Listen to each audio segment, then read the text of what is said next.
Ó, boa tarde, então, a todos. Sejam todos bem-vindos ao grupo, mais um encontro do Grupo Lógica Ladeira Abaixo. É um prazer apresentar com vocês Lourenço. Lourenço, na verdade, talvez alguns já conheçam, né, pelo passado e mesmo pelas últimas participações no grupo. Lourenço está participando recentemente do nosso grupo com colaborações, está sempre fazendo pergunta difícil para todo mundo. E na verdade, tem contribuído muito. E aí, desde então, eu conversei com ele, convidei para ele apresentar aqui. A gente foi colega, né? Como talvez alguns de vocês possam perceber, a gente está trocando ideia aqui, eu, Lorenzo, Henrique, Chico, a gente foi todo mundo aqui colega, fomos todos, inclusive, alunos do Abílio também.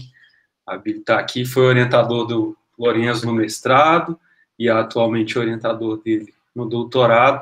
O Lourenço já trabalhou com várias coisas de lógica, mas pelo que eu posso ver até aqui, sempre em torno de coisas relacionadas ao pluralismo lógico, né, Lourenço?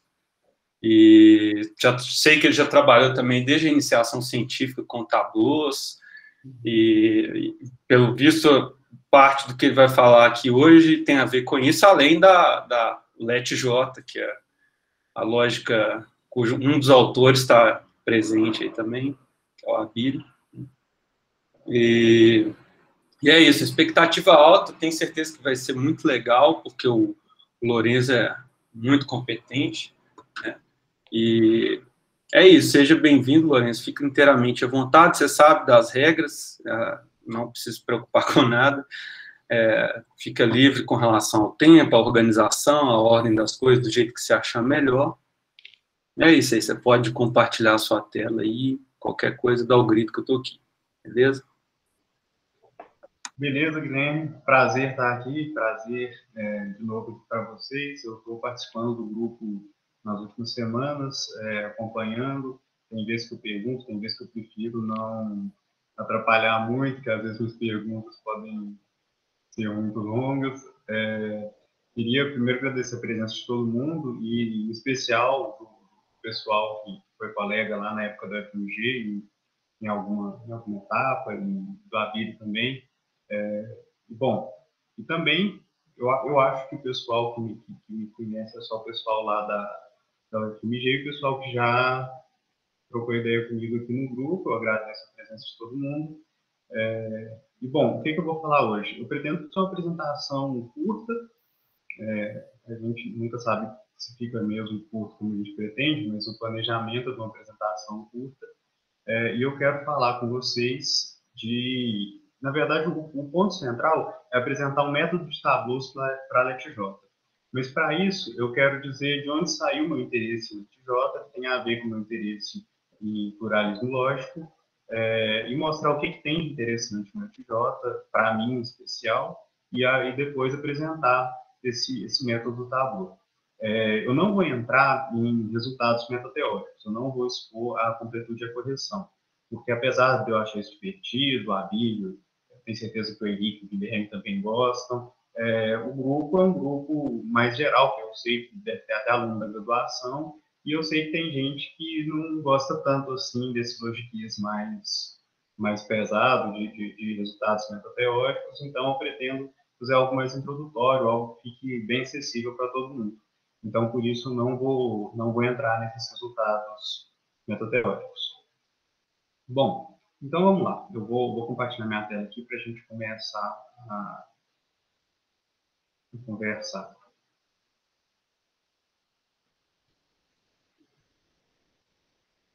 Aqui. Como eu estou compartilhando uma tela inteira aqui do PowerPoint, eu não estou vendo vocês nesse momento. Então, se quiserem comentar alguma coisa, falem pelo áudio mesmo para eu ouvir e parar de falar. Vocês estão vendo o título? Sim, tá beleza, Lourenço. Ok? Então, vamos lá. Bom, então é isso. Vou falar de LetJ, de pluralismo e de tabus. Eu também não vou entrar muito a fundo em discussões sobre pluralismo. A ideia é só mostrar de onde que veio meu interesse por LetJ mesmo. E colocar LetJ dentro da discussão do pluralismo mas isso não impede que a gente aprofunde e discuta depois questões sobre pluralismo lógico. Bom, vamos lá. Eu quero primeiro só definir, né, falar do que eu estou falando sobre pluralismo lógico. E é importante deixar claro que pluralismo lógico, o que não é o pluralismo lógico? Pluralismo lógico não é o simples fato de existirem diferentes lógicas, porque isso é um fato e todo mundo conhece.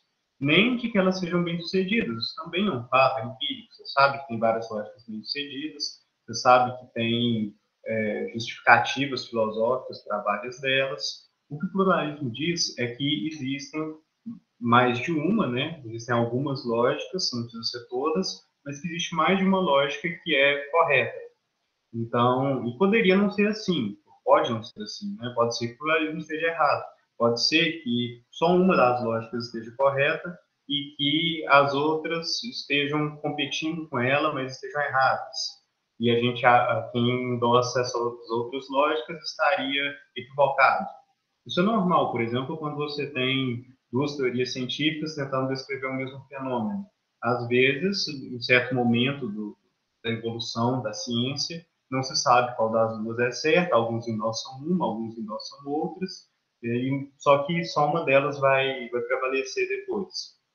No caso, o pluralismo lógico, a ideia de que, no que diz respeito à lógica, você não tem só isso. Pode até ser que em algum ponto tenha, mas basta, para ser pluralista, que você tenha mais de uma lógica que seja correta, certo? Seria como você dizer, não, peraí, essas duas teorias aqui, as duas estão corretas em algum sentido. E é claro que cabe à forma de pluralismo explicar em que sentido é esse, como é que você pode dizer que são corretas, mas esse sentido tem que ser filosoficamente relevante. Não adianta você falar só de um ponto de vista pragmático, do tipo, sei lá, todas essas lógicas têm prova de completude e correção para elas. Isso não é filosoficamente relevante.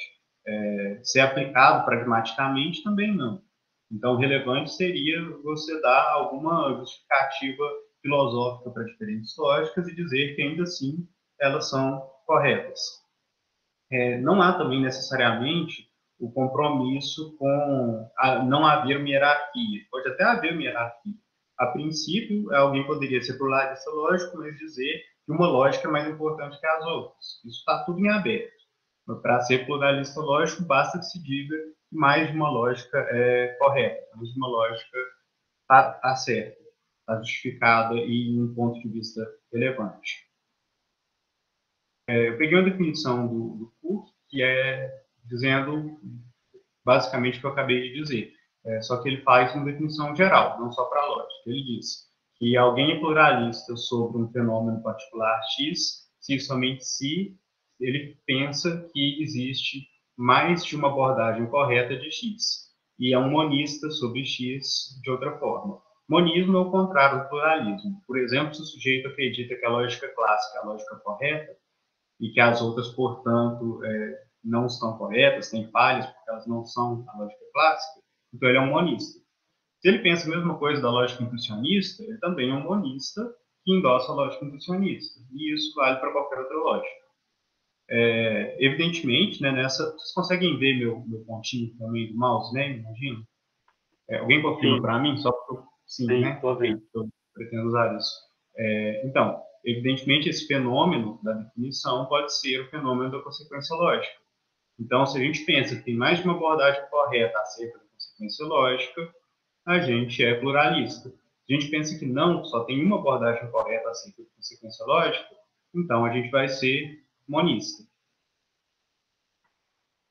Bom, e o que LetJ tem a ver com essa discussão? Por que eu me interesso por LetJ? O que LetJ tem de legal que pode conversar com o pluralismo lógico? Bom, LetJ, né, a lógica da evidência e verdade, é uma extensão da lógica BLE, da lógica básica da evidência. BLE é uma lógica paraconsistente, paracompleta, que tem como interpretação pretendida preservar evidência.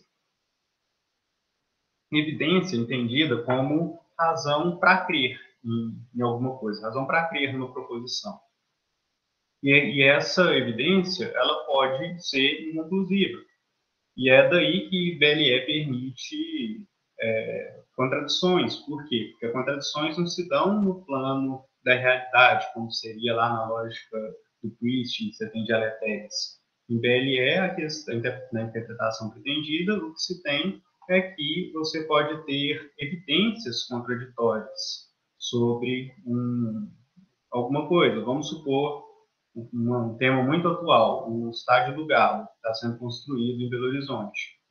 Imagina que eu, atleticano, quero ir lá visitar o estádio do Galo, mas eu não sei em que direção é. Então eu pergunto para alguém, peraí, é para cá ou para lá? Está em construção ainda, aquele bairro, eu particularmente não conheço aquele bairro, e aí eu pergunto para onde fica? E a pessoa me dá uma direção, fica para lá. E eu vou seguindo e no encontro, aí eu pergunto a alguém logo em seguida onde fica mesmo o estádio do Galo que estão construindo, e ele me dá a direção oposta. Veja, eu me deparei com uma contradição. E aí, o que é razoável? Eu concluir que 2 mais 2 igual a 5, que é a lua de queijo, eu aplicar o princípio da exclusão e concluir qualquer coisa? Não, isso não é razoável. A gente não aplica o princípio da exclusão. É normal que quando a gente está lidando com evidências, com dados, né, igual qualquer tipo de informação e igual dado de internet, é só isso, é só um dado. É uma razão para quê? Primeiro, a pessoa que me diz para ir para um lado me deu uma razão para quê naquilo. Ela pode estar enganada. Então, a gente pode se enganar sobre a evidência. Bom, isso é uma abordagem da consequência lógica diferente da lógica clássica. Então, vamos voltar naquela definição do culto. Se a gente pensa que tanto pensar em termos de evidência, pensar que evidência se segue de qual conjunto de evidências, ou melhor, se eu tenho evidência para um conjunto de premissas, eu posso concluir que eu tenho evidência para uma conclusão? Isso me dá uma abordagem da consequência lógica diferente do que se eu estiver pensando. Se eu tenho a verdade dessas premissas, eu posso concluir a verdade da conclusão? Entendam que são duas abordagens diferentes do fenômeno da consequência lógica. Se eu penso que essas duas abordagens podem ser corretas, são duas abordagens aceitáveis de consequência lógica, e aqui é um ponto de vista meu, a gente pode discutir isso, mas me parece que eu já estou adotando alguma forma de pluralismo. Bom, tudo bem. Então, em BLE, a gente já tem essa lógica que a interpretação pretendida se dá em termos de preservação de evidência. E acontece que o LecJ é uma extensão de BLE. A gente vai ver como daqui a pouco. Em BLE é importante lembrar, eu já citei, né, que não vale o princípio de ter sido excluído nem o princípio da explosão. Ok? Então, e o que é bem intuitivo, se você está pensando em termos de evidência, a gente não pode dizer que para qualquer proposição eu tenho evidência para A ou para não A. Existem proposições que a gente não tem evidência alguma, nem contra ela, nem a favor dela. E o princípio da explosão também, como no exemplo que eu dei do estádio de futebol. Claro que isso com evidência não faz sentido a gente aplicar o princípio da explosão. Mas com LecJ, quando a gente está em LecJ, o que acontece? A gente consegue lidar tanto com essa preservação de evidência de BLE, como noção de preservação de verdade.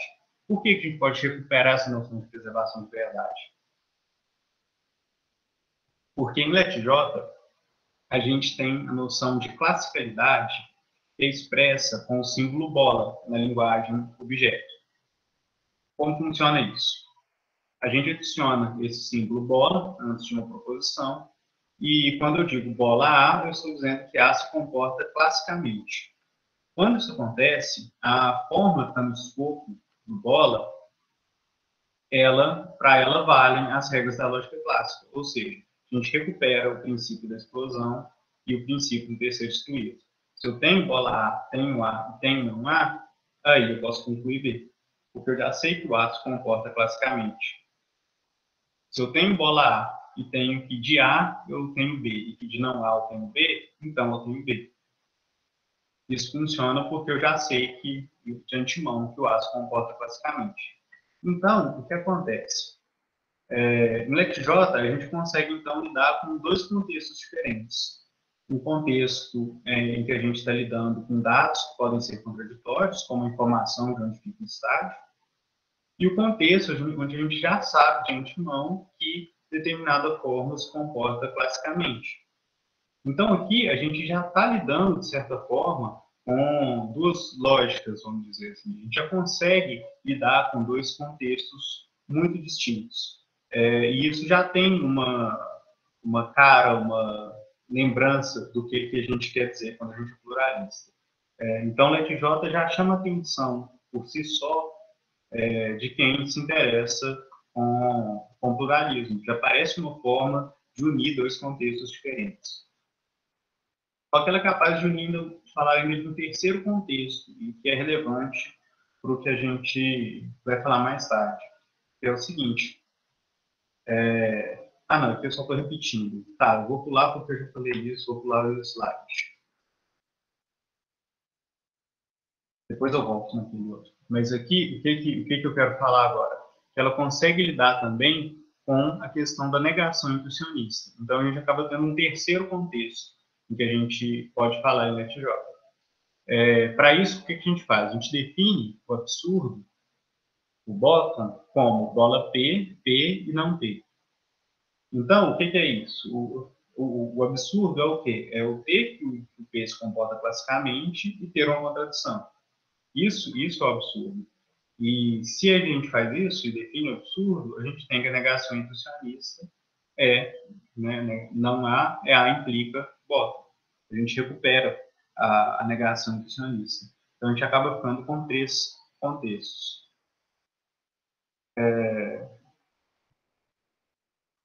Bom, então, além da gente ter preservação de evidência, que vem lá de BLE, e a gente ter preservação de verdade, que acontece, por exemplo, se todas as fórmulas estiverem em bola, todas elas se comportam classicamente. Então, o que você tem novamente é a lógica clássica. Então, você consegue falar da mesma noção que a lógica clássica, que é de preservação de verdade. E a gente consegue ainda lidar com a noção de disponibilidade de prova construtiva quando a gente usa a negação intuicionista. Bom, então, essa pluralidade de contextos que o LetJ consegue lidar já chama muita atenção, me chama atenção, já é uma lógica que me interessa para pensar sobre pluralismo lógico. Já me faz pensar que, bom, se existe uma lógica que é capaz de descrever o contexto, por exemplo, como o da lógica clássica e o de BLE, então talvez tenha algo de correto tanto na lógica clássica quanto em BLE. Bom, e como me interessa, então, acho legal o LetJ, acho o LetJ filosoficamente interessante, eu resolvi, foi uma sugestão do Abílio, fazer um sistema de tableaus para LetJ. E, bom, essas características do LetJ vão refletir em como vão ser as regras de tableaus para LetJ. Como o Guilherme falou na introdução, eu gosto de tableaus, eu estudo coisas relacionadas ao tableaus desde lá da graduação.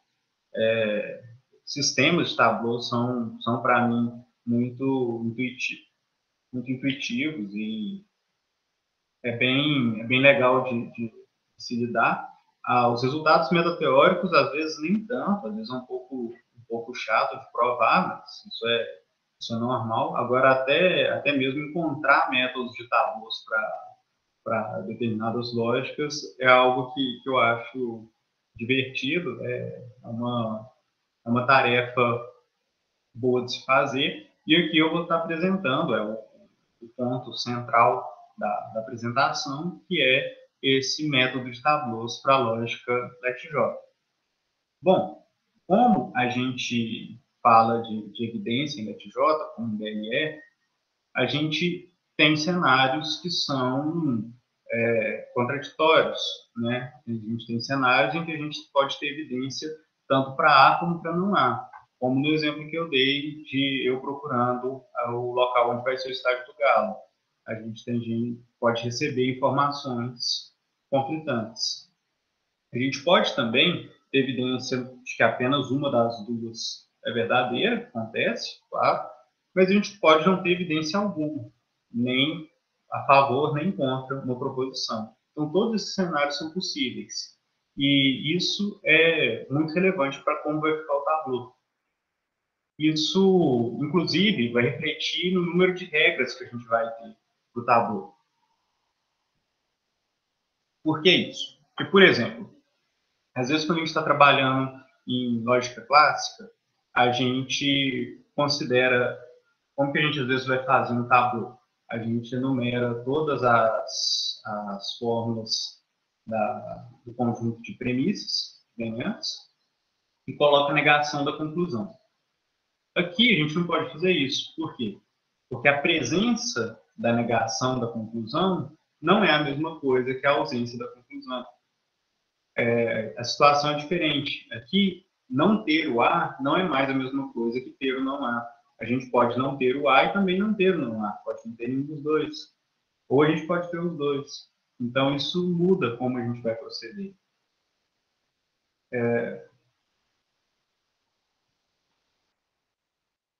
Bom, então, como que a gente considera? A gente tem 4 cenários, então, possíveis. A gente pode ter evidência para A, ou seja, o A ser igual a 1. A gente pode não ter evidência para A, o A ser igual a 0. A gente pode ter evidência para não A ser 1. E a gente pode não ter evidência para não A ser 0. E é possível você ter o A1 e não A1, o A1 e não A0. Você só não pode ter o A1 e 0 ao mesmo tempo, claro. Nem o não A1 e 0 ao mesmo tempo. Mas fora isso, a gente pode combinar isso aqui de diferentes formas. No Tableau, que eu vou expor daqui a pouco, eu vou usar igual a 1 e igual a 0 para ficar mais parecido com a semântica. Eu acho que fica mais claro até para quem não é tanto do ramo, não conhece Tableau, eu acho que fica mais fácil de entender. Teve a sugestão, que até do Henrique que está vendo a gente, sugeriu que usasse rótulos, usar o rótulo 1 e o rótulo 0, em vez de colocar igual a 1 e igual a 0. E depois, parando para pensar sobre isso, conversei com a Bíblia, e eu acho que vai ser uma boa mesmo, até para diferenciar da semântica na hora de fazer a prova da completude. Mas como hoje eu não pretendo provar a completude aqui com vocês, eu acho que vai ficar melhor colocar assim, acho que vai ficar mais fácil de entender e assusta menos quem não está acostumado com logiquês. Bom, como eu disse, além de a gente ter esses 4 cenários, a gente vai ter 4 regras para cada operador binário, por causa justamente da gente ter essas 4 possibilidades diferentes. E também a gente vai ter regra para dupla negação e uma regra para o operador bola. Vamos às regras do Tableau. Espero que esteja dando para ler tranquilo. Vamos lá. Essas regras aqui da conjunção, elas são iguaizinhas à semântica de essas aqui é de BLE, né? Tanto faz, mas que está lá no artigo do Abílio com Walter, na síntese. Então, as regras do Tableau, elas correspondem, essas da conjunção, muito parecido mesmo com a forma como está definido no semântico. Então, e é fácil a gente pensar isso intuitivamente. Eu vou apresentar intuitivamente. Não vamos perder de vista que se trata de um método mecânico, sintático, e nesse caso até mesmo decidível. Mas, tendo isso em mente, eu vou apresentar como a gente pode entender essas regras intuitivamente. Vamos lá, o que é a regra da conjunção igual a 1? Quando eu tenho uma conjunção igual a 1.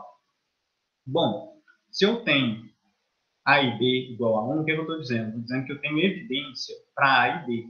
Quando que eu tenho evidência para A e B? Ora, quando eu tenho evidência tanto para A quanto para B. E quando eu não tenho evidência para A e B, o que isso significa? Ora, significa que uma dessas duas coisas de cá, eu não tenho. Ou eu não tenho evidência para A, ou eu não tenho evidência para B. Portanto, eu não tenho evidência para A e B. E a conjunção negada? A negação, eu tenho que falar da negação para cada operador, tá? Por que isso? Por conta daquilo que a gente acabou de mostrar. A negação ela é vista positivamente. Eu posso, né, o não A e B não é a ausência do A e B. Então, por ser positiva, negação, eu preciso tratar ela para cada operador. Então, como que vai ser isso aqui? O que significa eu ter evidência de não A e B? Isso aqui, assim como acontece na semântica, isso aqui vai ser, a gente pode pensar em termos de refutação. Como que eu posso refutar? Como que eu posso ter evidência que refuta A e B? Significa o quê? Se eu tenho evidência, não é ausência, é ter evidência para não A. Peraí, deixa eu voltar. Se eu tenho evidência para não A, então eu já tenho razão suficiente para dizer que eu tenho evidência para não A e B. Certo? A mesma coisa com não B. Se eu tiver evidência para não B, eu tenho razão suficiente para dizer que eu tenho evidência para não A e B. E quando a conjunção é igual a zero, conjunção zero, análogo ao que acontece aqui em cima, né, significa que a gente não tem nenhum desses dois. Eu não tenho o não A, não tenho evidência para o não A, nem tenho evidência para o não B. Porque, veja, se eu tivesse evidência para o não A, por exemplo, eu já teria evidência para não A e B. Entendeu? Então, se eu não tenho evidência para não A e B, eu não tenho evidência nem para o não A, nem para o não B. As regrinhas da disjunção, elas também são iguais ao que a gente vai ler na semântica. Respondem muito claramente quando você lê a semântica, lê escrito que a valoração do A ou B vai ser igual a 1, se somente se a valoração de A é igual a 1 ou a valoração do B é igual a 1. Aqui acontece a mesma coisa, só que aqui a gente está tratando de valores. A gente está falando do método dos tabuleiros. Então, o que significa ter o igual a 1 no A ou B? Se a gente pensar intuitivamente dessa forma, a gente vai pensar, bom, eu ter evidência para o A ou B, eu ter evidência para o A, ou eu ter evidência para o B.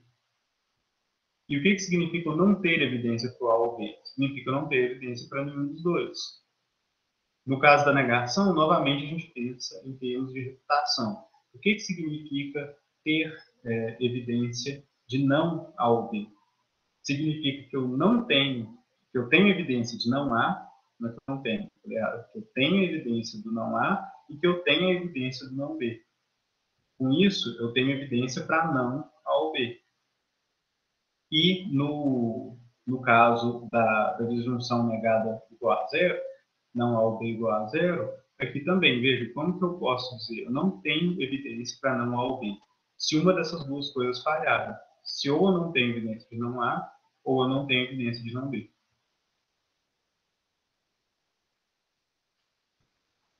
Agora vem a parte mais legal, que é a parte da implicação. No caso da implicação igual a 1, também é parecido com semântica, é bem simples. Se a gente tem evidência de que A implica B, então ou a gente não tem evidência para A, ou a gente tem para B. Por quê? Porque se eu tivesse evidência para A e tivesse evidência que A implica B, então eu teria evidência para B. Certo? Então, ou eu não tenho aquela evidência do A, ou eu tenho evidência do B, porque o modus ponens funciona.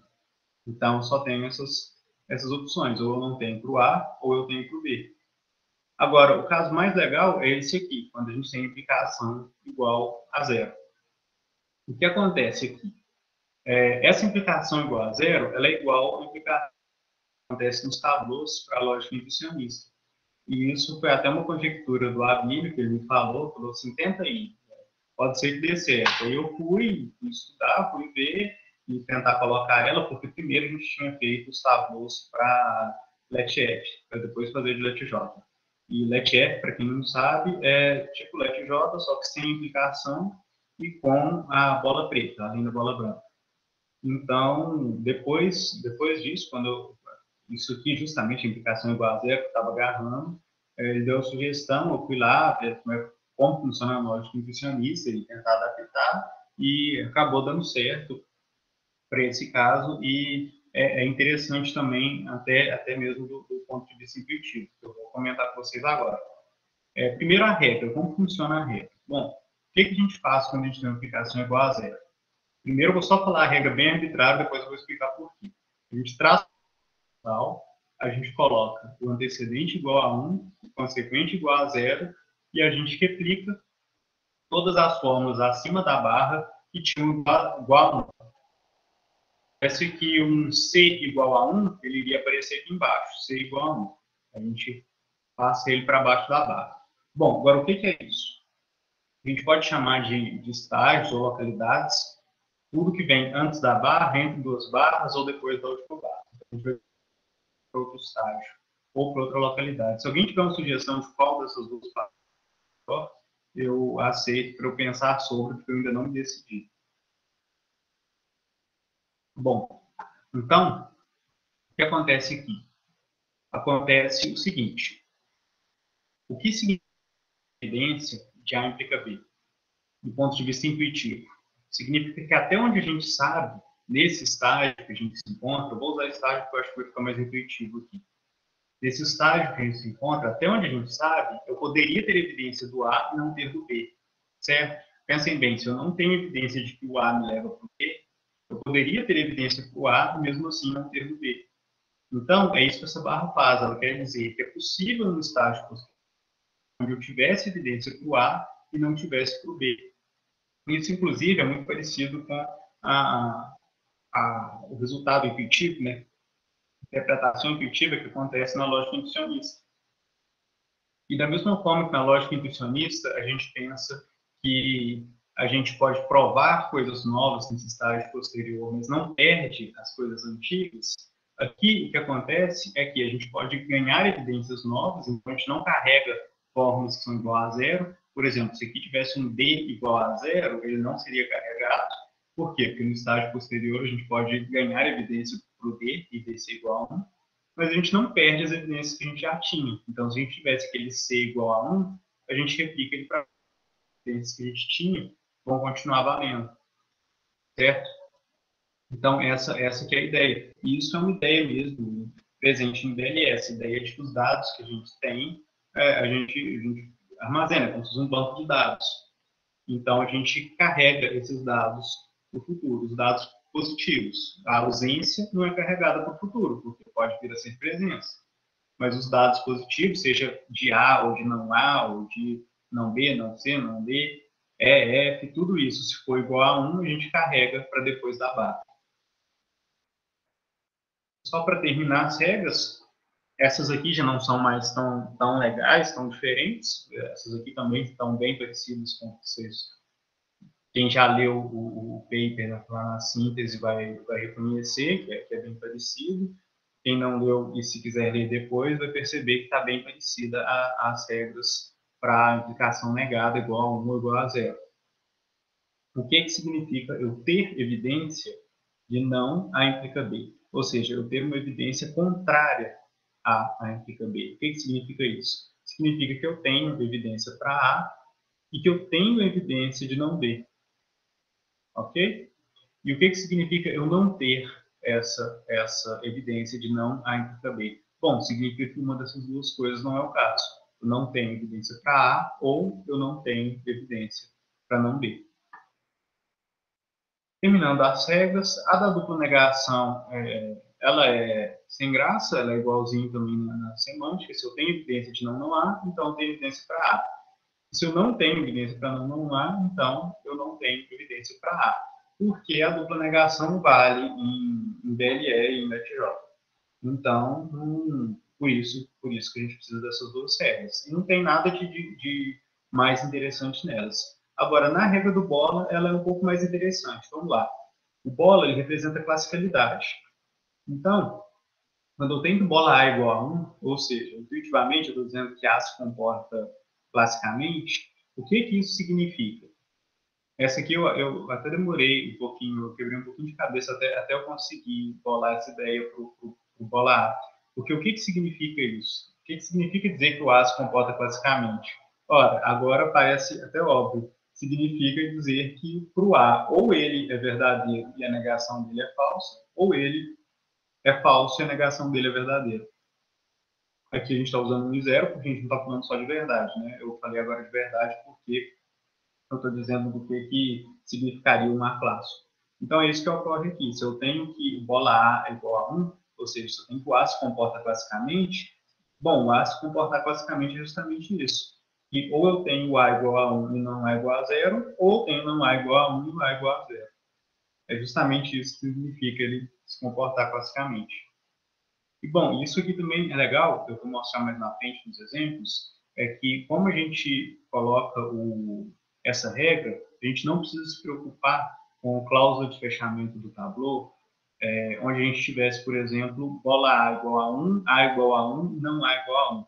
Tá? Eu vou entrar em detalhe nisso mais na frente, mas já adiantando, isso não daria uma valoração aceitável para a LFJ.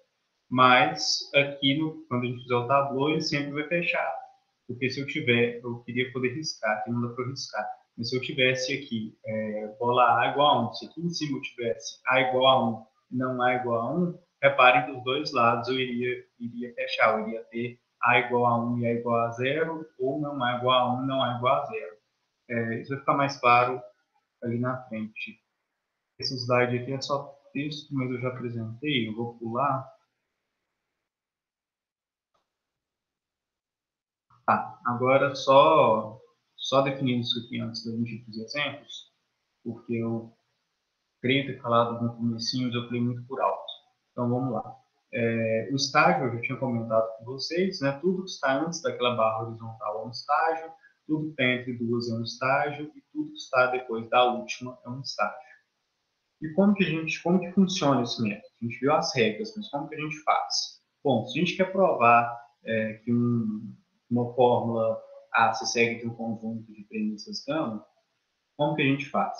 A gente começa listando todas as fórmulas f de gama seguidas de igual a 1. Então, a gente escreve A igual a 0. É aquela diferença que eu citei para a lógica clássica. A gente não pode jogar um não A. A gente precisa ter o igual a 1 ou igual a 0, né? Ou algo que valha, poderia ser o bottom, poderia ser aquela interrogação que tem na lógica inducionista, do Bell, por exemplo. Tudo isso funciona. Mas a gente não poderia só usar a negação. Bom, mas a gente faz isso então. Todas as premissas igual a 1 e a conclusão igual a 0. E aí a gente aplica aquelas regrinhas que a gente viu e essas fórmulas vão ficando menos complexas. Eu não dei uma definição de complexidade, mas a ideia é que a gente vai... Deixa eu ver aqui. Aqui, na verdade, parece até menor, intuitivamente. A do bola que não parece menor. Mas a ideia é que essas fórmulas vão ficando mais simples, até que uma hora, ou a gente não vai ter regra para ser aplicada, ou a gente vai encontrar um cenário onde a gente tem uma fórmula recebendo 1 e 0 ao mesmo tempo, que é impossível. Quando isso acontece, uma fórmula receber 1 e 0 ao mesmo tempo, aquele ramo fecha. Então, se todos os ramos fecharem, a gente diz que o Tableau está fechado e que a prova foi bem sucedida. Se algum ramo ficar aberto, então a prova não foi bem sucedida. Algum ramo ficar aberto após não ter mais nada o que fazer, após ter acabado todas as aplicações possíveis de regra. Agora vamos para alguns exemplos. Eu falei que a apresentação ia ser curtinha, vai ser mesmo, quero só comentar agora alguns exemplos e a gente já termina. O que eu quero ver? Esse aqui é um exemplo de BLE, a gente nem está usando a bola, tá? Mas eu quero apresentar ele para a gente ver em ação a implicação.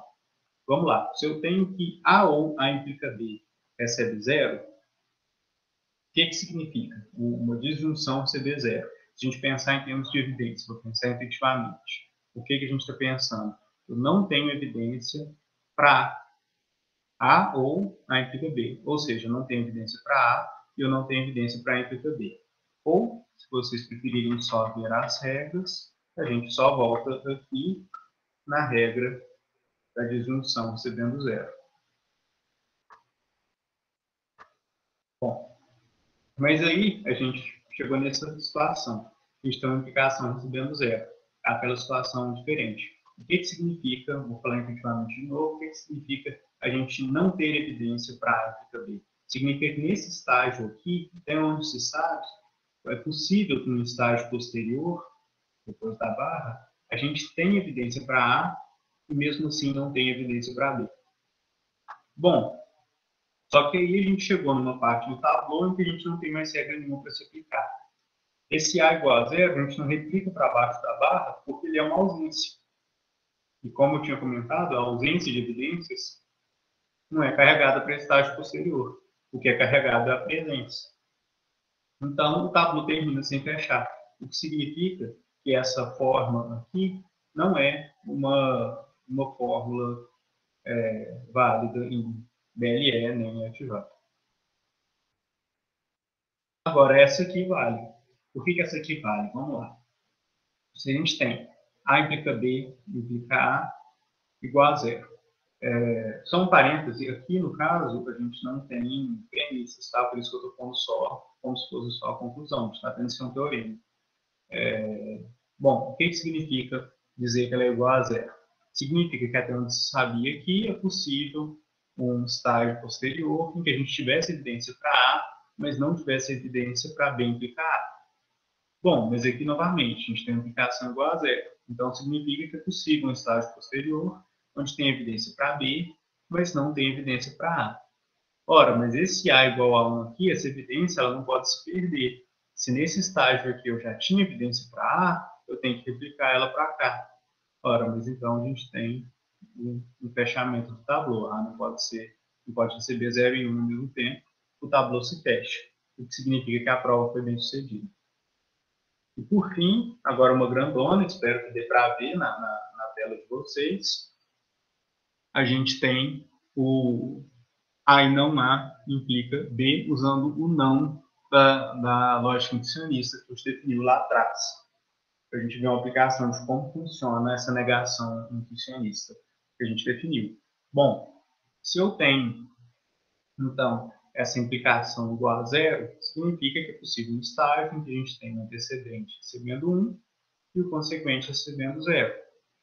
Mas então, eu tenho agora uma conjunção recebendo 1, ou seja, os dois lados dela recebem 1. Se eu tenho uma evidência para uma conjunção, significa que eu tenho uma evidência para os dois conjuntos. Bom, isso aqui na lógica clássica fecharia, né? Ter o A igual a 1 e não A igual a 1. Mas aqui não, aqui não tem problema nenhum isso, independente de qual negação a gente está usando.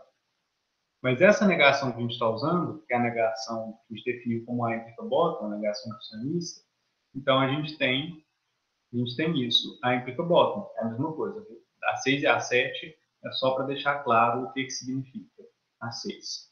Ok, então o que eu tenho aqui é uma implicação recebendo 1. Uma implicação recebendo 1 significa que o antecedente dela recebe 0 ou o consequente recebe 1. Ora, mas o antecedente receber 0 é impossível, porque a gente já tem aqui o A igual a 1. Então, A igual a 1 e A igual a 0, fecha o tablô. E o consequente receber 1? A gente também sabe que o bottom receber 1 é impossível.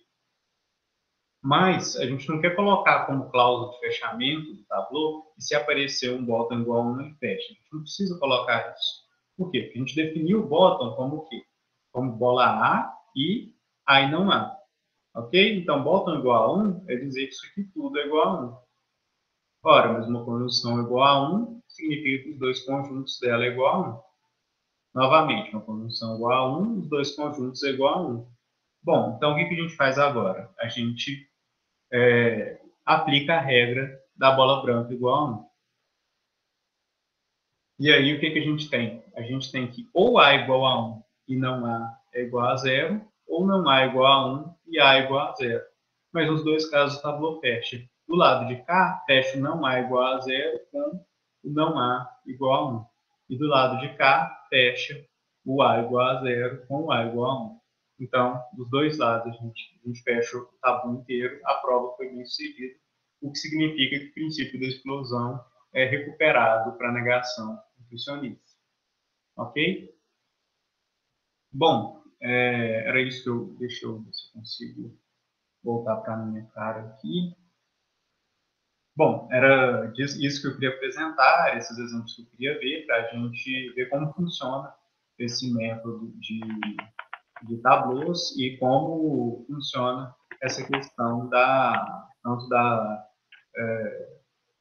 negação edicionista quanto do bola branca e do LetJ. Eu acho que é isso. Questões, comentários? Valeu, obrigado. Valeu, Lourenço. Chique demais.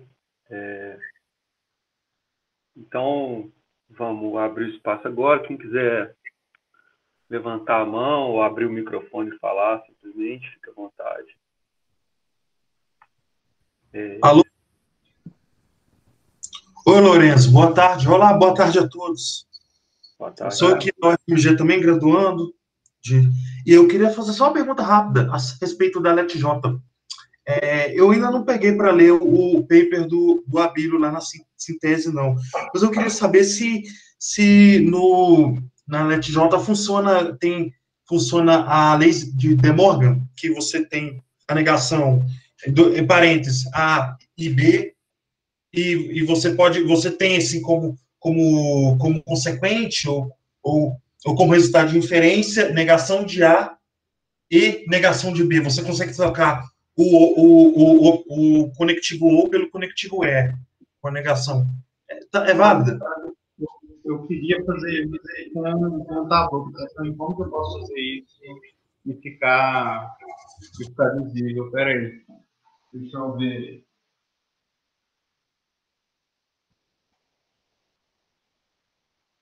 Eu queria ver um jeito legal. Deixa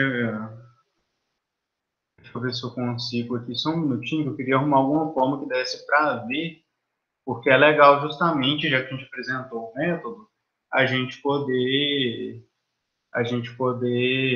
fazer ele, aplicar ele para verificar essas coisas. É isso que é o objetivo do método. Eu estou pensando o que eu posso... Porque se eu abrir... Essas que eu apresentei, eu usei o LaTeX para fazer.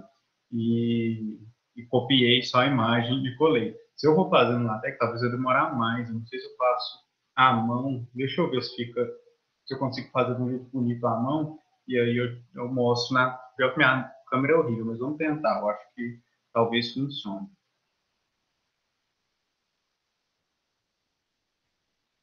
Bom, vamos lá. Como que a gente pode fazer? A gente pode fazer ela com... Eu não coloquei, foi a equivalência. Vamos fazer para um lado só, depois a gente faz para o outro. Eu acho que vai ficar melhor, porque para não ficar um tabu maior. Ok, eu estou tentando seguir também. Deixa eu pegar aqui, que vai ficar legal. Tá vendo?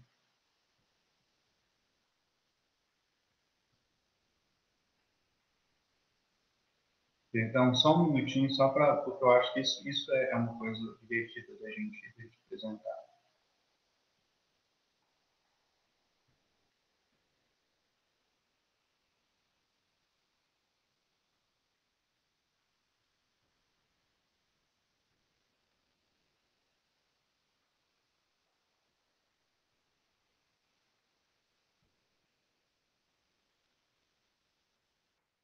Só um minutinho que quero até fazer tudo olhando para as regras para ver se eu corto o caminho.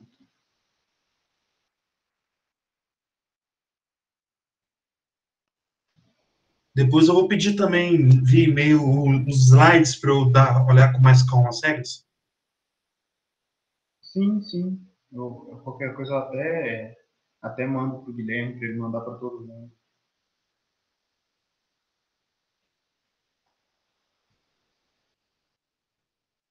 E aí, o que a gente vai ter?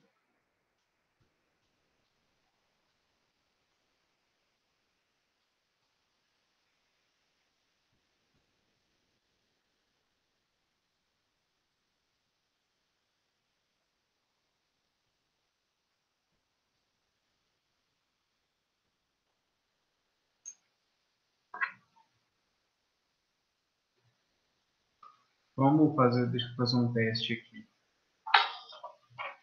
É visível? Não, né? Não, mais ou menos. Inverte? Não, né? Não dá. Eu acho que não dá. Teria que pegar pelo LaTeX. Pensei que ia dar para apresentar. Não, isso faz o seguinte, eu vou incluir, então, a prova no slide, porque eu fiz aqui, agora, da esquerda para a direita. Eu não fiz eu fiz não P e Q implica não P ou não Q. E deu 1, 2, 3, 4, 5 linhas. Só que mesmo assim na câmera, vou tentar até de novo, mas eu posso fazer no LaTeX e incluir e te mandar isso. A minha câmera inverte ou a impressão minha? Tá tudo torto. Ela faz ela espelha, né? Minha câmera tá espelhada. Por isso tá ficando horrível. Não, pra mim não tá invertido aqui não, Lorena. Não, quando eu vejo minha própria imagem, eu vejo ela invertida. Aí fica no lado esquerdo e direito, fica tudo Gente, contrário. deixa eu fazer só uma intervenção rápida. Todos os De Morgan valem em BLE e, naturalmente, também em LetJ. O Tableau é muito simples. Todas as direções de De Morgan valem. Eu acabei de fazer aqui uma direção só e deu, como eu disse, 4, 5 linhas. Então, é simples, você vai aplicar, quer ver? Você vai aplicar uma regra da disjunção, claro, primeiro a regra da implicação igual a zero, e aí você vai aplicar uma regra da disjunção igual a zero e depois uma da conjunção negada. É relativamente curto mesmo.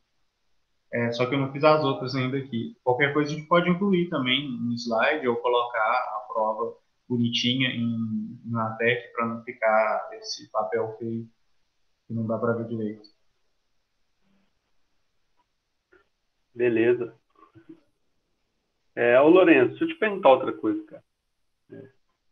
Na verdade, estou pensando aqui o seguinte, sobre a interpretação, quer dizer,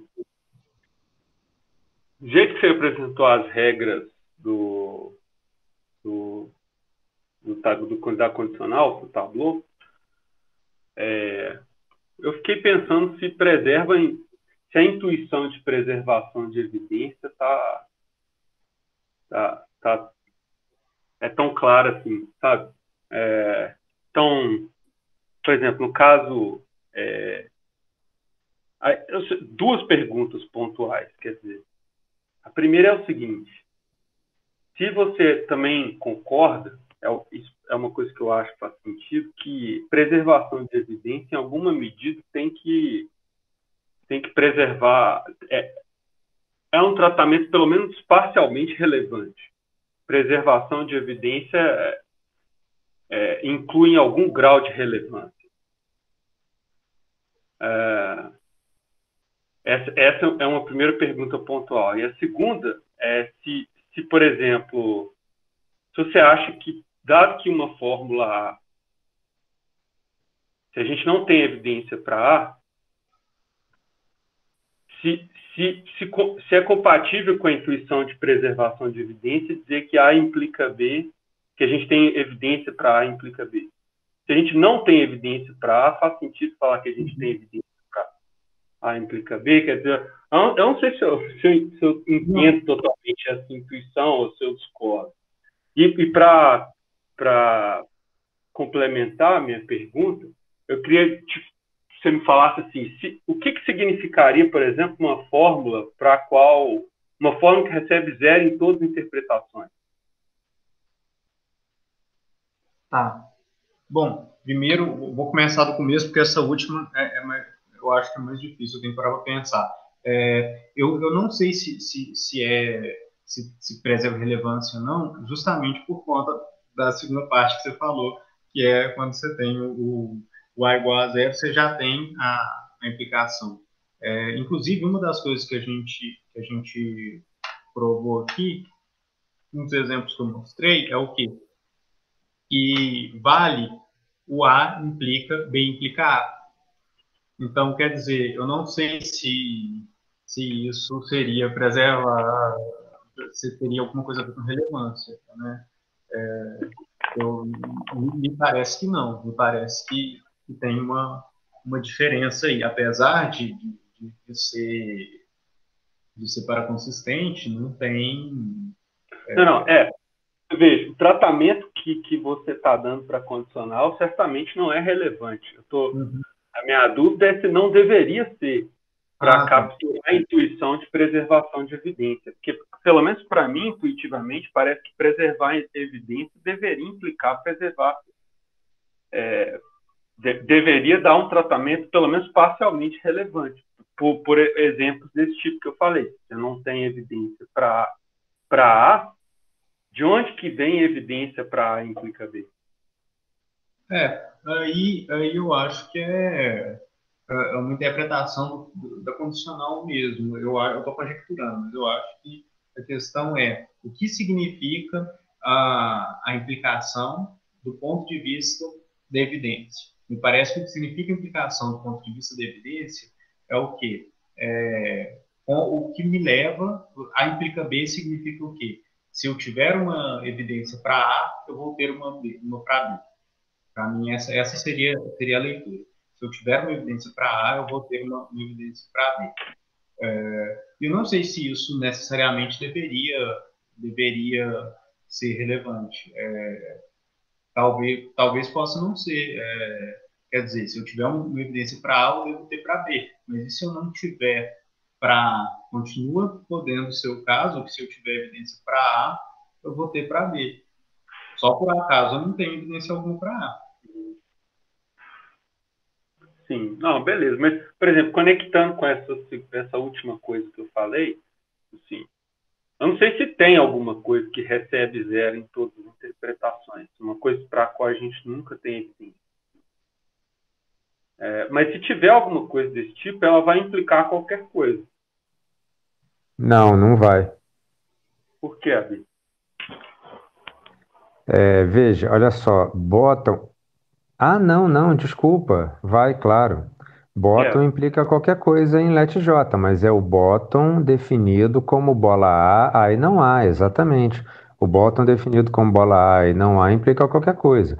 Mas não é a contradição simples em let J, mas sim o bottom definido dessa maneira que implica qualquer coisa. Sim, verdade, você tem razão. Mas olha só, esse é o ponto mesmo. Se você tem algo que é sempre falso, o que é algo que é sempre falso? É algo, me parece, que é justamente que tem bola. É algo que você já determinou que é falso.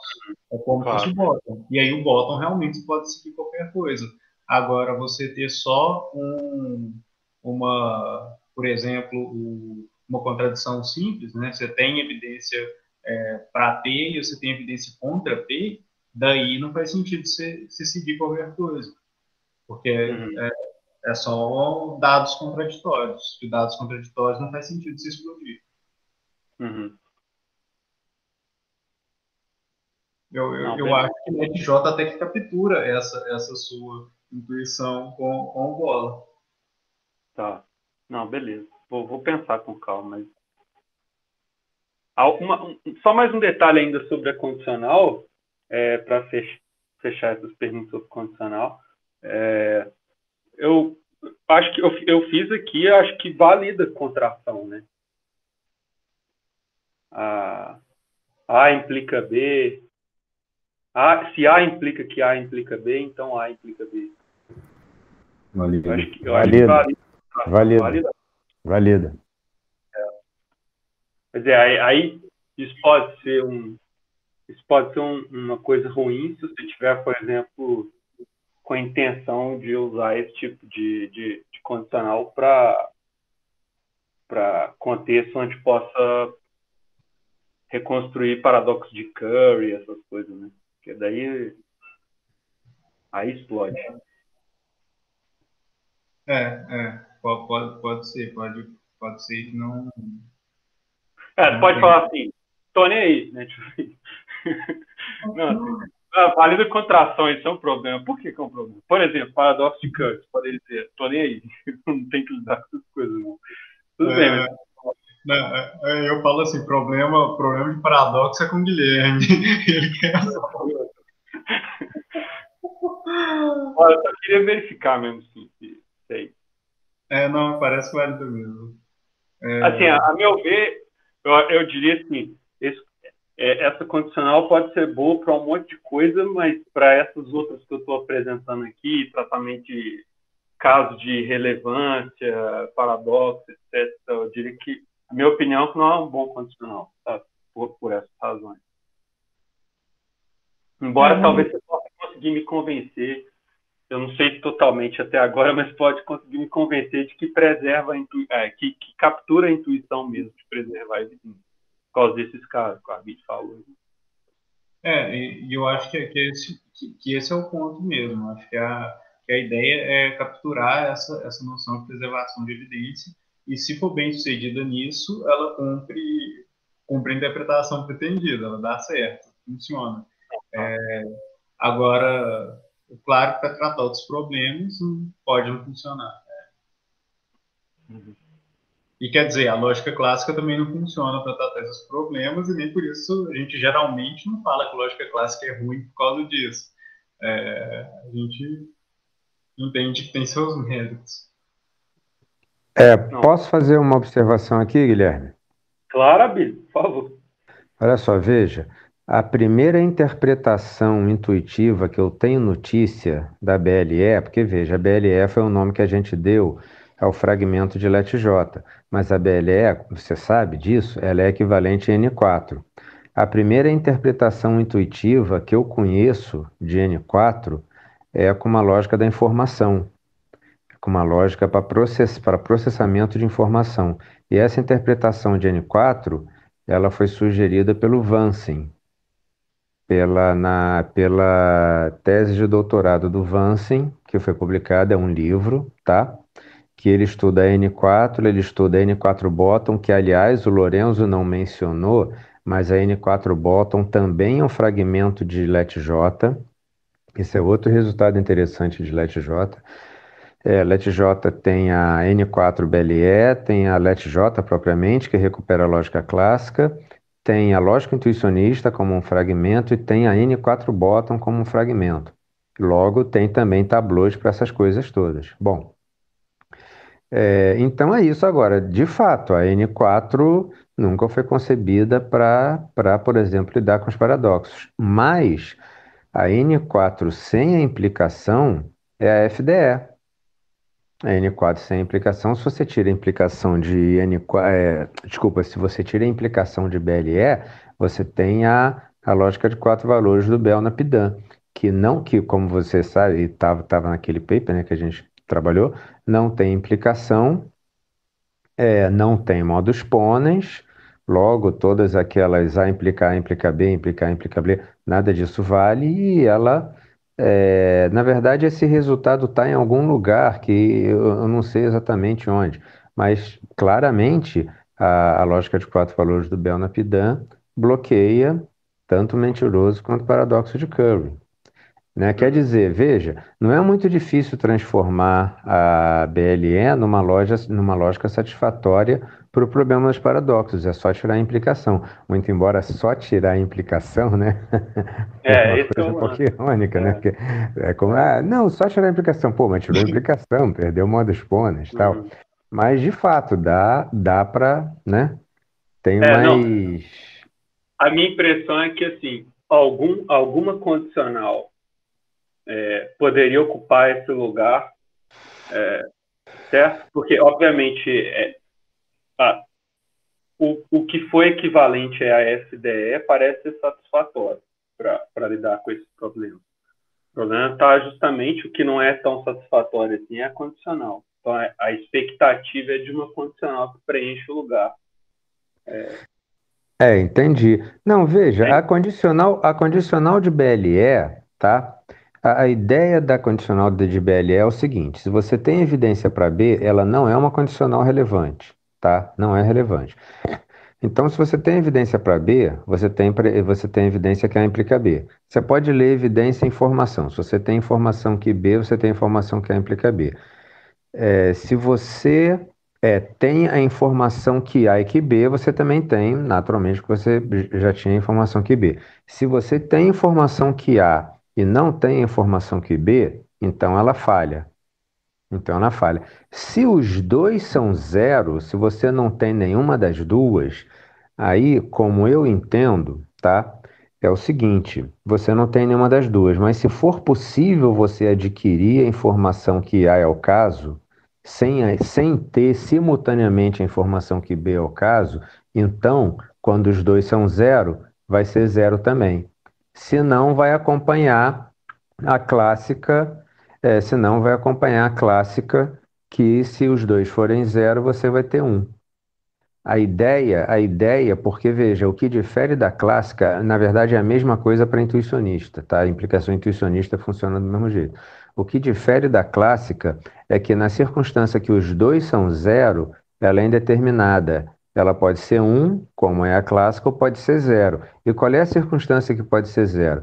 Quando for possível uma circunstância que você tem evidência para A e não tem para B, tá? Quer dizer, isso aqui é a explicação, né, da, da interpretação da implicação em termos de evidência. Mas eu concordo que a explicação da implicação em termos de evidência não é tão clara, né, não tem um apelo tão forte como a da disjunção e conjunção. Concordo. A gente tem que dar uma explicação, né, para mostrar como é que a implicação funciona em termos de evidência. Mas veja, é o mesmo caso de provas construtivas. É o mesmo caso da interpretação intuicionista, tá? Quando é que o A implica B intuicionista, ele é indeterminado quando os dois são zero. Então, e como que você resolve isso? Os dois são zero. Se for possível, o A ser igual a 1, ou seja, você ter uma prova construtiva de A e não ter a prova construtiva de B, então A implica B é zero. É exatamente o que os modelos de Kripke dizem, e é exatamente o que os tableaus do Lorenzo disseram também, para o caso da evidência, né? Claro, claro.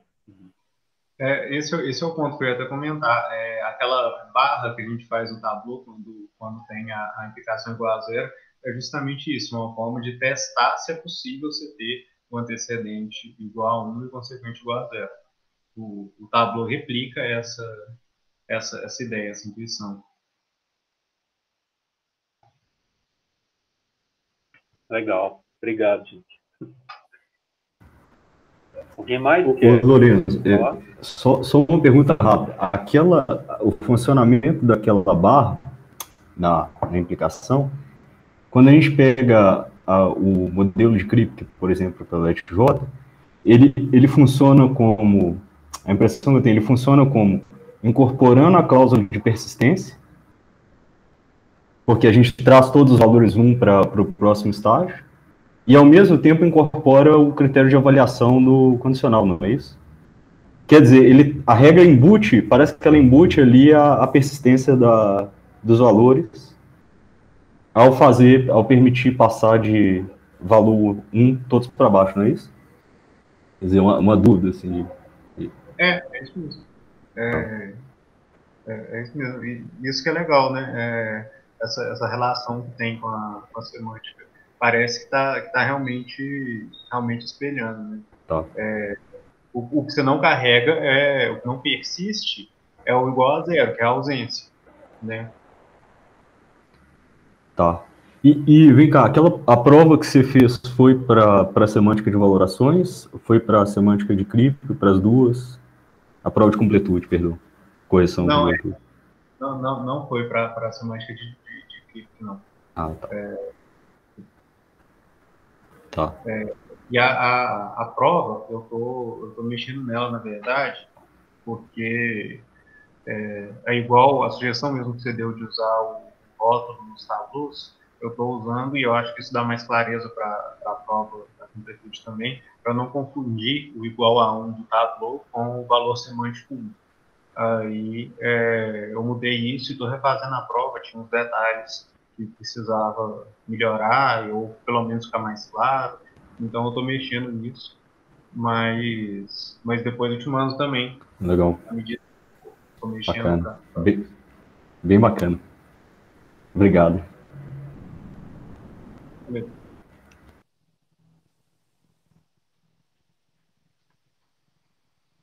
Alguém quer mais? falar alguma coisa, fazer alguma pergunta? Eu tenho mais um ponto aqui Claro. que, pô, acho que seria legal o Lourenço esclarecer que é possível que isso tenha ficado na cabeça de algum, né, de alguns, né, que assistiram aqui, que é o seguinte, o Lourenço mencionou, né, que as fórmulas vão ficando menos complexas quando quando a gente vai fazendo as regras. E isso realmente é visível. E desculpa, Lourenço, você não falou de LETF, né? Você não falou de LETF. É verdade, eu estava pensando nas duas ao mesmo tempo, em LETJ e LETF. Mas ainda assim, era legal você falar sobre como que a complexidade das fórmulas é medida, né?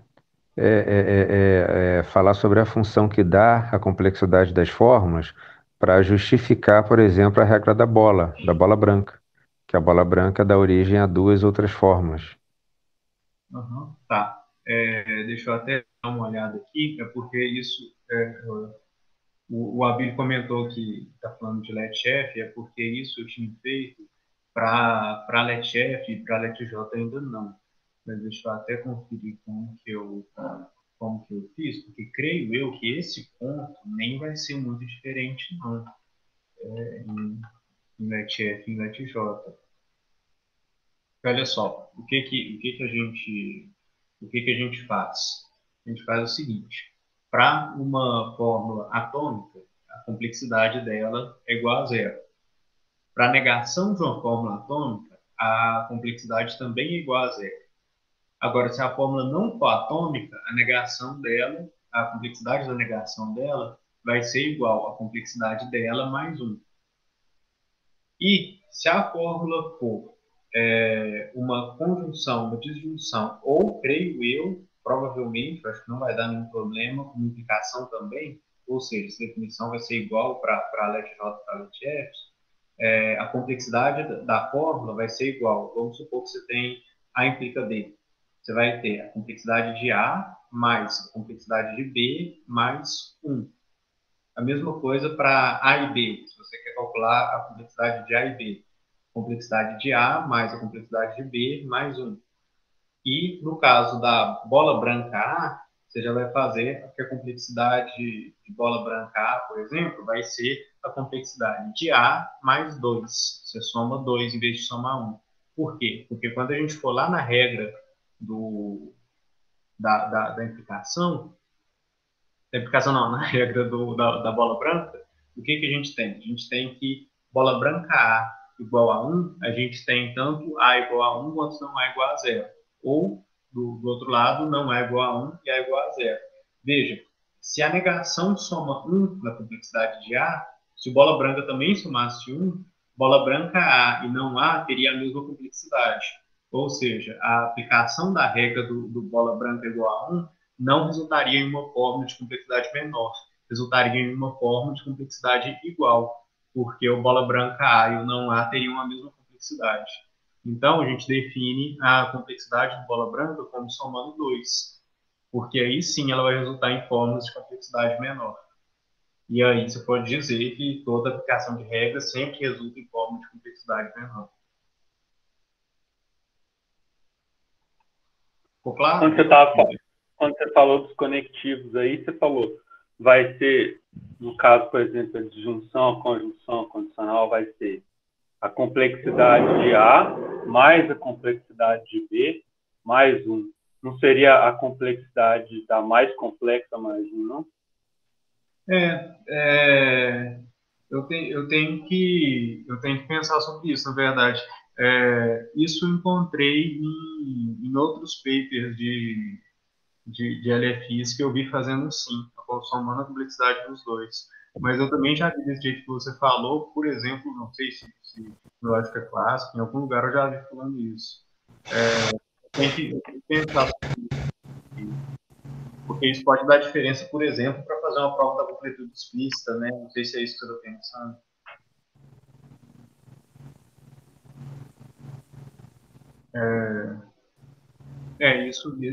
Isso eu tenho que ver. A definição que eu tenho, que eu estou adaptando, somaria as duas mesmo. Mas aí eu tenho que, talvez fique até melhor. Eu vou pensar sobre isso. Beleza. Uhum.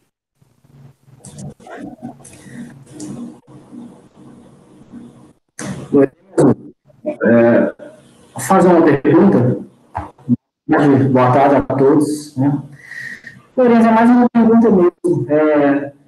Na interpretação da regra da implicação, já que o objetivo é tentar capturar o funcionamento de evidências, quando o antecedente você não tem evidência para ele, você não leva, né, no tabuleiro para frente, porque você pode vir a ter evidência para ele futuramente. Né?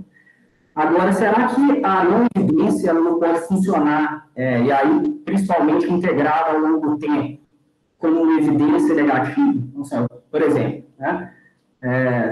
No caso prático, no julgamento, se você não encontra evidências, né,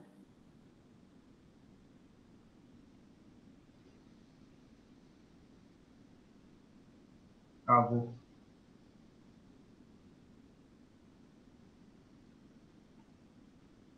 que corroboram. Está travando um pouco.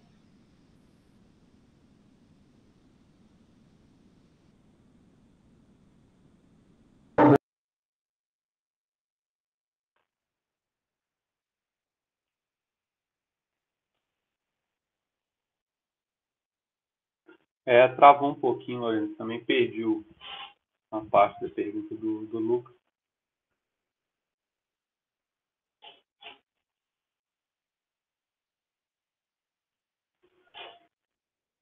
Quer tentar responder com base no que ele falou até aqui, Lourenço? Ou de repente o Lucas pode escrever também no chat aí. Seu microfone está fechado, Lourenço. Eu entendi o que ele quis dizer. O problema é que eu não sei se ele está me ouvindo. Se eu responder, talvez ele não vai ver a resposta. Eu acho que ele não está aí, ele deve ter caído. Ah, pode ser. Ele caiu. Eu ia falar para ele dar um sinal de vida aí, mas ele caiu. Bom, enquanto isso, talvez ele se recupere. Eu vou ir comentando. Eu repito, pode ser? Para não Quer? ficar... Eu posso comentar na resposta dele, o que seria a resposta. Se ele voltar, eu repito e explico. Não, alguém pode querer falar alguma coisa enquanto isso, né? Melhor, né? Alguém tem alguma pergunta, algum comentário enquanto isso?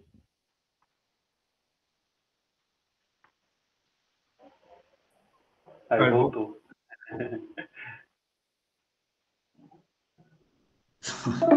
Desculpa, minha conexão caiu, eu tive que voltar pelo celular aqui, porque o computador não voltou de jeito nenhum. Eu não sei até que ponto que vocês escutaram, né? A minha pergunta era se a falta de... Desculpa, repete, por favor. Eu entendi até a hora que você começou a dar um exemplo do julgamento. Se a inexistência de uma evidência por antecedente, e principalmente integrando ao longo do tempo, ela não é interessante ela funcionar como uma evidência negativa, né? Porque em vários casos me parece que isso se aplica, em casos práticos. Pode ser num contexto de julgamento, mas poderia ser num contexto de um método científico para resolver determinado problema, né? Então, embora você não possa descartar aquele método através de várias negativas, é uma evidência para você não usar aquele método, né? Não uma evidência conclusiva, claro. É isso. Bom, depois até se o Abílio quiser comentar com isso, ele que fez parte do desenvolvimento de BLE, mas a minha visão sobre isso é uma conjectura também, não tenho certeza se é isso que se pretendia, mas me parece o seguinte: Em casos como esse, talvez fosse o caso de informar como se fosse positivamente uma evidência. Entende? Você diria o seguinte, você não escreveria só que não há evidência, você escreveria o seguinte, tenho evidência de que fulano não cometeu o crime. Essa evidência que você tem de que ele não cometeu, ela veio de uma ausência de evidência, mas você já informaria para o sistema, vamos dizer assim, para a lógica, isso como uma evidência positiva, como se isso já fosse considerado. O tempo que passou, etc., somando todos os dados que você tem, você já considera aquilo como uma evidência positiva, como evidência de que ele é inocente, vamos dizer assim, certo? Me parece que essa seria a melhor forma de se ver. Porque, bom, em BLM parece que teria que ser algo assim, porque a só ausência de evidência ela não vai produzir sozinha uma evidência contrária a ela. Inclusive porque tem contextos que não produz. Eu concordo com você que tem contextos que produz, tem contextos que a gente, humano, conclui que, olha só, como não tem evidência nenhuma disso, é razoável concluir, por quê? Porque deveria ter.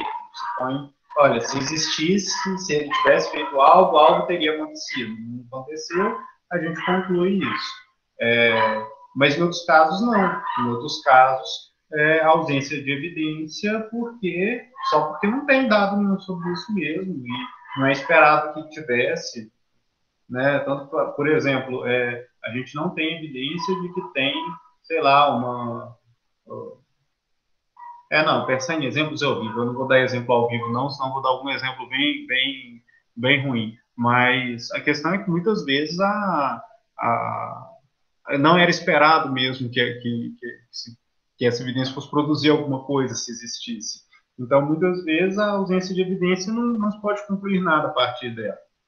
Então, eu não sei se tem jeito de se formalizar isso, porque eu acho que depende de caso a caso. Eu acho que não dá para uma lógica dizer isso. Não dá para eu dizer assim, não, então eu vou montar uma lógica em que a ausência de evidência é carregada, ou ela é transformada em uma evidência contrária. Tá, mas em que caso que ela é transformada e em que caso que não é? Em alguns exemplos você vai pegar que dá certo, deveria transformar. Em outros exemplos você vai pegar que não deveria. Posso complementar? Sim, por favor. Olha só, a N4, bom, ela tem esse nome justamente por causa disso. A N4 é uma lógica de 4 valores. Na verdade, a N4 não tem matrizes, né, com 4 valores, mas, por exemplo, semântica de Kripke para N4 admite 4 valores, né? E a N4, assim como a BLE é uma lógica de 4 valores, justamente porque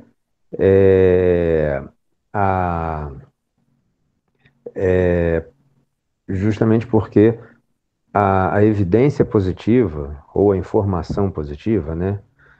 Mas evidência positiva é completamente independente da evidência negativa. Então, a gente tem 4 cenários. E tem 4 cenários justamente por isso. Você pode ter nenhuma evidência, você pode ter evidência apenas para o A, você pode ter evidência apenas para o B, e você pode ter conflito de evidência para os dois. E você tem o cenário que você não tem nenhuma evidência. Quer dizer, a ausência de evidência para A não implica a ausência de evidência para não A, e vice-versa. Isso é justamente um ponto essencial da N4.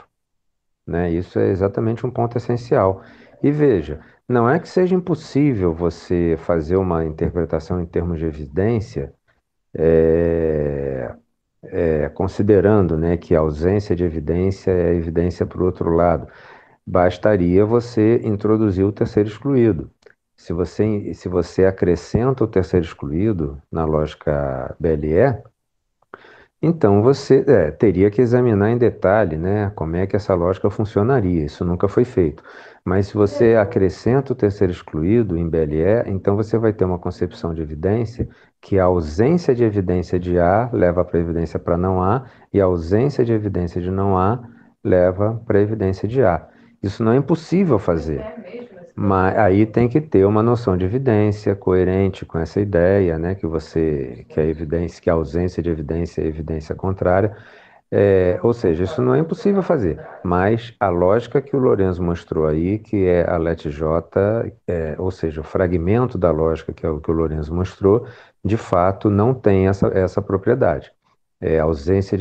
Você pode ter ausência total de evidência, ausência de evidência tanto para A quanto para não A. E uma situação intuitiva em que isso ocorre é muito simples, né? Bom, não apenas em bancos de dados, eventualmente você não tem nenhuma coisa nem outra, mas um exemplo muito simples, cotidiano. Você pode estar na rua querendo saber se o local que você procura é para cima ou para baixo da rua que você está. Você está numa rua, mas não sabe o número do local que você vai. Aí você pode perguntar para 2 ou 3 pessoas, eu devo ir para a direita ou para a esquerda? E pode ser que todas essas pessoas digam o seguinte, não sei.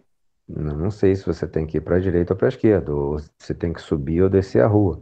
Então você tem evidência zero, né? Você tem zero tanto para A quanto para não A.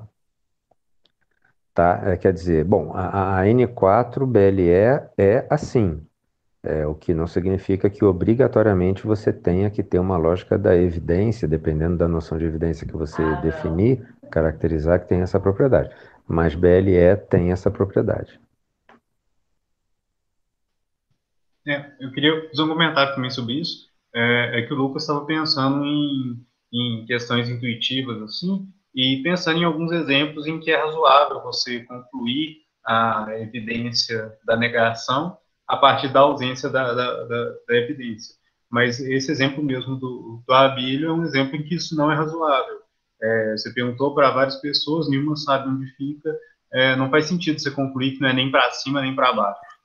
Então, quer dizer, o que eu quero dizer com isso é que o cenário que ele está pensando, em algumas vezes você tem que concluir, em outras não, em algumas vezes dá para dar ausência você concluir uma presença contrária, em outras vezes não dá. Eu acho que isso é algo que a gente só deve conseguir não formalmente mesmo. Intuitivamente a gente pensa, a gente sabe, olha, esse caso é razoável fazer essa conclusão. Em outro caso, parece que não é.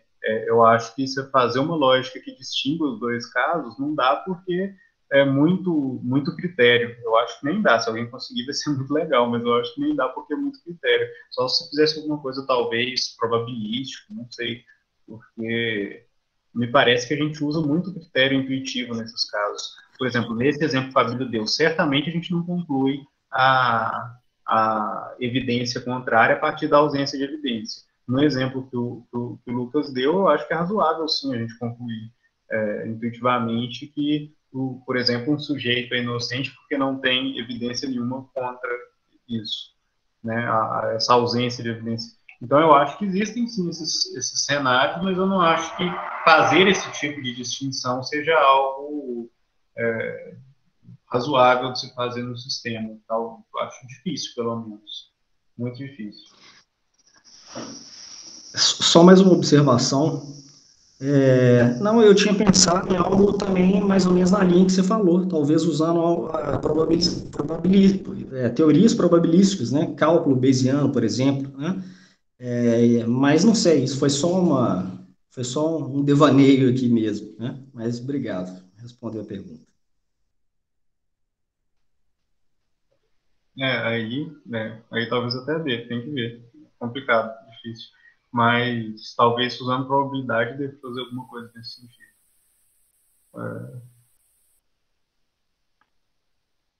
Legal. Mais alguém quer falar alguma coisa? Perdão. Opa, só uma pergunta, na verdade, com o comentário que o Abílio fez, eu fiquei aqui curioso. Talvez seja bobagem. Mas será que dá para definir um operador de completude no contexto da LETJ ou de BLE, por exemplo, como, digamos, a gente introduz um operador mais, que vai ser definido como mais, a forma mais A é definido como A ou não A, por exemplo. Será que isso teria algum impacto interessante na lógica? Sim, sem mudar as regras, talvez recuperando alguma coisa.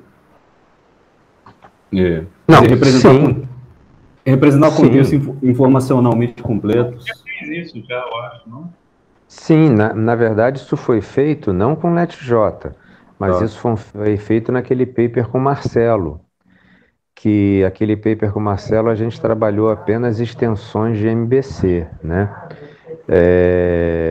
Aliás, não apenas extensões de MBC, extensões da lógica clássica positiva. E o que que acontece? É só você ter dois operadores, é só você ter dois operadores para recuperar separadamente. Então você pode ter uma bola 1 e uma bola 2, ou qualquer operador que você queira criar. Aí você vai separar, aí você vai recuperar separadamente a completude e a consistência. É perfeitamente possível. Tá. Perfeitamente possível. E dá para fazer Tableau para isso também, eu acho que não dificulta muito, não. Também acho que dá. Eu não imagino agora, mas acho bem razoável. Claro. Obrigado.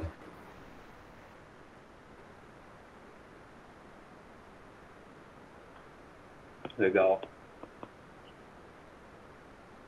Bom, mais alguém quer falar alguma coisa? Fica à vontade aí.